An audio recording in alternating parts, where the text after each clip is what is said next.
I think the Roehampton Community Week and the introduction of the Wandsworth Borough of Culture, I think it's been amazing for the community.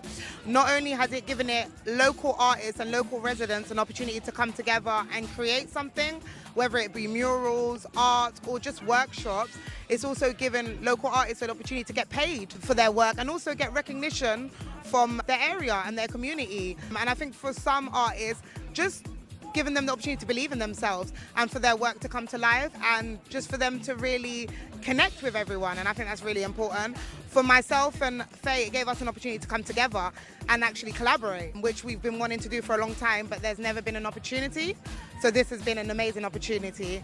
We've also been able to share what we do with the community and give the community a taste of Carnival.